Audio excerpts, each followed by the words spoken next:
What's up everybody, welcome to Money Management channel. My name is Andrei and today I'm gonna be doing an update on MMTLP and FINRA saga. I got the cash in the bag, stadium packed. Born a rock star in this life, gonna live it up. And guys, for today's video I have a lot of very important news. First of all, I will show you an update for the Daniel's most recent actions in regards to his non-litigation path for the resolution. On top of that, guys, we have an update on two lawsuits. One of them is the lawsuit of Scott Trott, and the second one is the lawsuit that was filed with the help of Mark Basile against TRCH.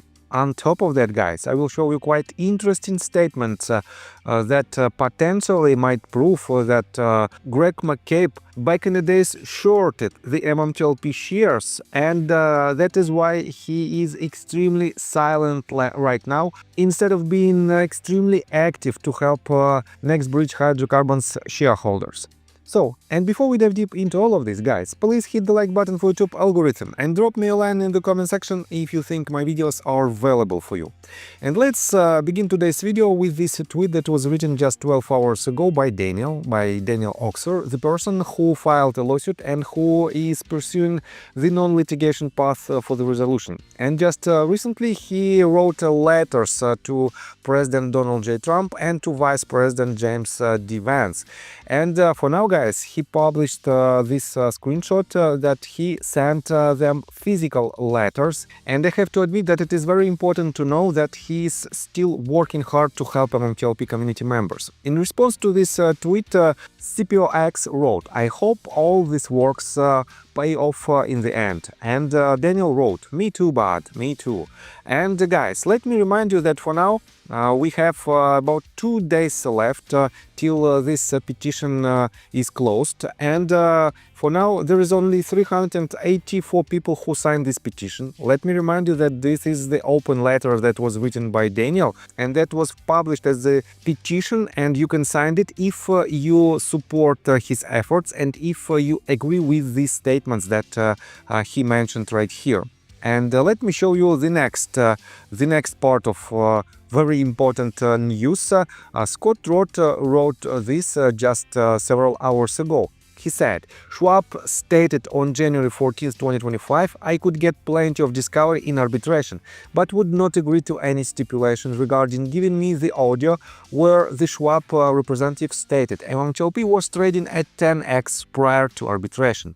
My motion for reconsideration is being decided shortly as to whether I stay on the current trajectory into arbitration or if I file an appeal to the Second Circuit.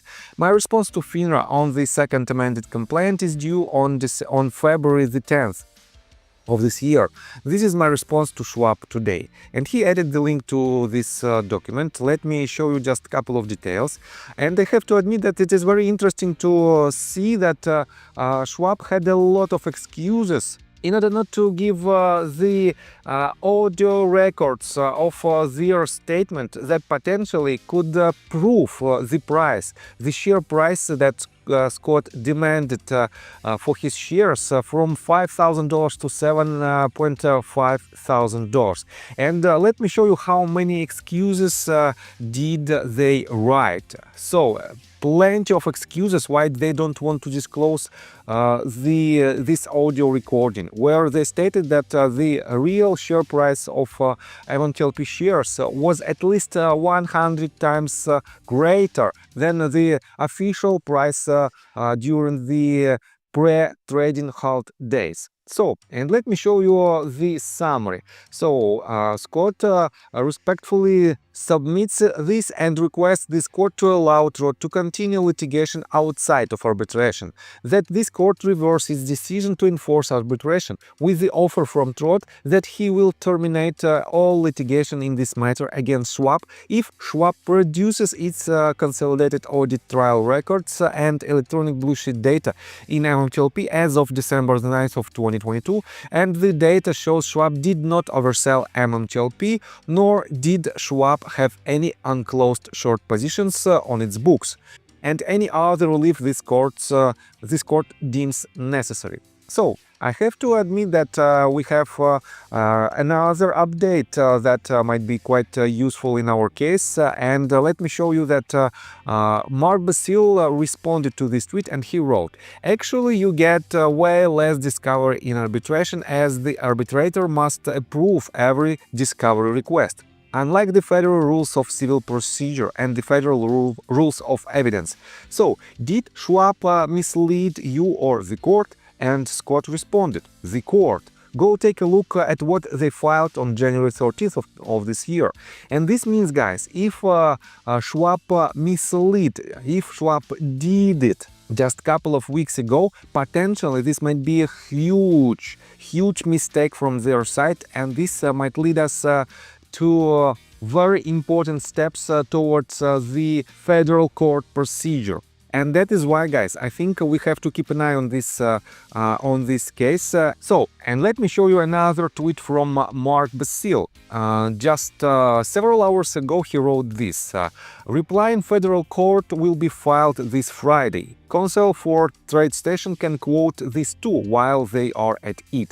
This means, guys, by the end of this week, we will see another filing in the TradeStation case that was filed by Mark Basile's firm. So, I have to say that we might also see quite interesting updates on this case.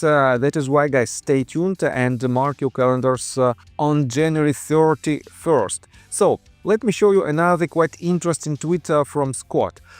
He wrote it again just several hours ago, and this is, in my opinion, very interesting to at least put into the consideration.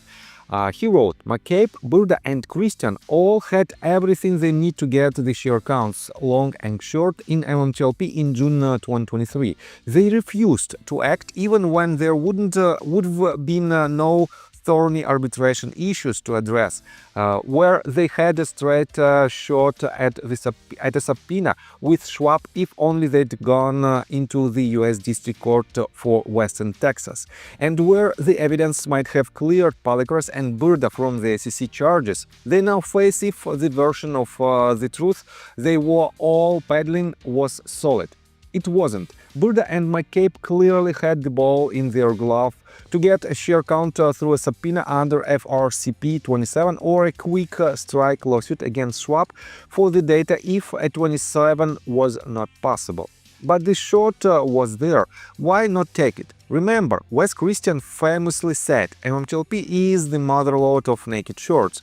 The only plausible reason McCabe, Burda and Christian didn't act in June 2024 and were repeatedly questioned as to why they weren't using the Trot Fleming audio on March 20th, 2023, alone the whole time span from June 2023 to February 2024 to go after the share count when victory was clearly in hand was 1. Burda and McCabe sold long and then went for big short game in MMTLP.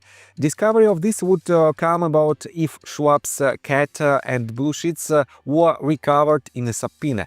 And this is, guys, this is quite controversial and I would say very brave statement that needs to be proven. And I will show you that a lot of community members doesn't believe in this statement. Next one. 2. They were being blackmailed by the fellow co-conspirators that knew in advance of the U3 halt. See Trot versus Rubinstein, the Schwab exhibits, where there is an audio transcript of Schwab representative telling the customer on December the 8th of 2022 in the morning to hurry up and sell as MMTLP would not be being traded on December the 9th of 2022. Schwab had made the U3 request. 3. Anson Funds was going to burn Burda and McCabe on other issues outside of MMTLP due to their short positions being exposed in MMTLP, potentially bankrupting them. They had much to lose if Ole Mild West went into court for a subpoena, which we all know why he'd never do, as that's not his MO.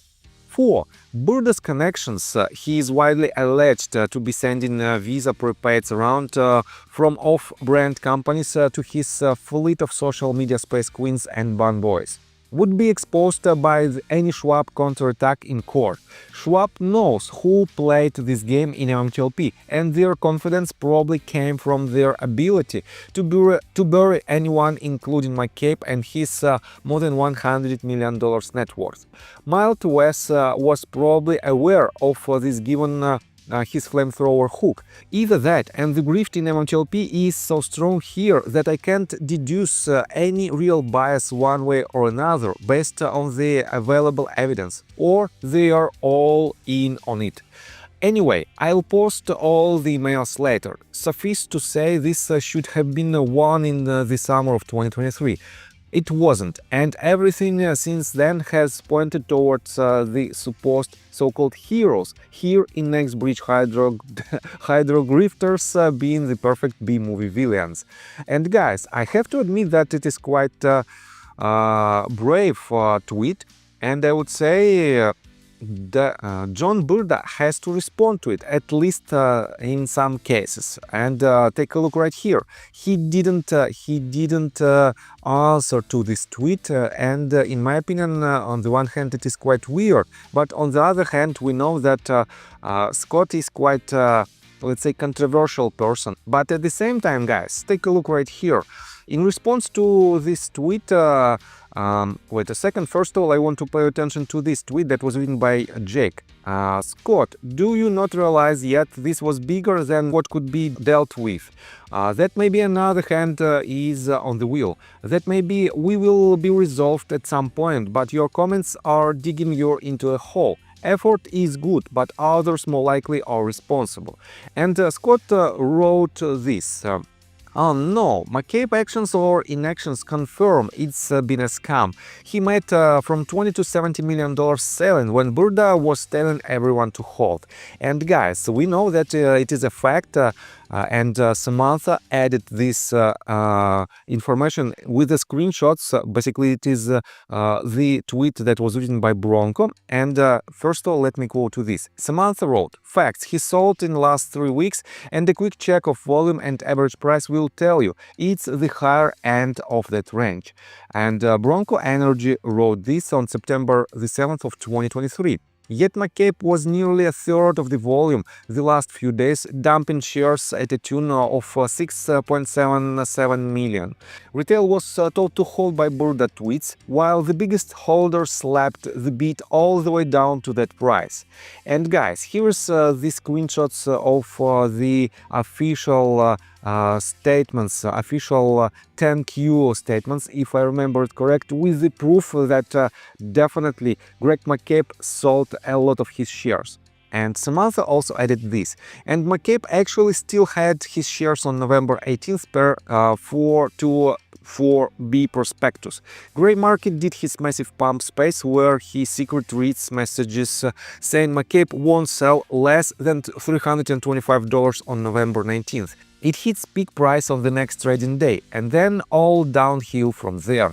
And guys, yes, you cannot deny that it did happen, and that is why, guys, as long as John Burda and Greg McCabe do not explain why did it happen, I think we cannot rely on any of their statements, because these sell-offs definitely dumped the price of MMTLP shares back in the days, and it led to a lot of problems for the OG MMTLP and TRCH shareholders. And Scott responded to this set of tweets the following. Yep, the master list of pump and dumpers is being assembled as we speak. Going to make sure if MMTLP gets trading again as a part of the writ of mandamus that Greggy Drywell gets stripped of his shares. So, time will tell. We don't have a response from other side in Scott Roth's litigation, but when it happens, definitely we will know much more about the potential options that we have in order to see the resolution. So, let me show you another update, this time from John Burda. Despite the fact that he didn't answer to the set of tweets that I've just read to you, he reposted the tweet from CPO, and CPO wrote on January 28th, roughly about $50 million was stolen from retail on December the 8th of 2022 with MMTLP. Someone knew a U3 halt was going to happen. Why else would you short 10 million shares on the day before you would need to cover? There were RICO crimes happening involving regulators, to be specific, a self-regulating organization with legal immunity. Criminals that have officially beat the system. We need immediate oversight. And he refers to the tweet that was written by Jaron on January 27. Somebody always knows. They did it to DJT before the Pennsylvania rally. SNBC rarely talks down NVIDIA unless their handlers tell them to. FINRA knew U3 was coming days before they published corporate action. Why else increase short position day before surprise halt? And yes, guys, we have a lot of evidence of the, let's say, shady actions on the US stock market. And that is why, guys, we are here to solve this problem. And to be honest, this entire saga is happening because of the inactions of authorities. And let me show you how shady the things are. Rare DD published this. Good morning. Isn't it comforting knowing that R. Rubinstein of GTA Securities quotes career criminals in his comment letters to the SEC? Observe his firm's history of disclosures on every exchange in which they've operated. Then notice that they are linked to both the Overstock and Metamaterials preferred shares trading to the OTC against the issuer wishes. Is GTA Securities being protected from scrutiny because of the companies that rely on them for making their market? Why should MMTLP investors suffer because they made a bad bet? Full video in the post below. And guys, I have to admit that R. Rubinstein, in my opinion, has a total immunity, some kind of similar to the immunity of FINRA and SEC, because with all this evidence, he's still so-called working hard in order to rob retail investors. And this issue needs to be solved. And that is why, guys, we are here to fight. And guys, let me tell you my personal story. I have a wife and 2 children aged 11 and 15, as well as a small dog. After 30 years of living in Russia near the Baikal Lake, we decided to move. Now we reside in Serbia. Although I don't own any MMTLP shares, I invest a lot of time creating daily MMTLP videos. I have been doing this every day without days off and holidays for more than 1.5 years. Now I wish to buy back this time from my family, from my children. We've agreed that I will ask the MMTLP community to support me, and I will give all the money to the children. Therefore, if you believe that I am providing useful content for you and wish to support me, you can join my Patreon account. For $5 a month, I will add your name to my list of supporters if you wish. Thank you in advance. The link you can find in the description below. So, I think that's all information that I want to provide you. If you like my video, please hit the like button and subscribe to my channel, and see you guys and girls next time. Bye! I got the cash in the bag, stadium packed. Born a rock star in this life, gonna live it up on the attack.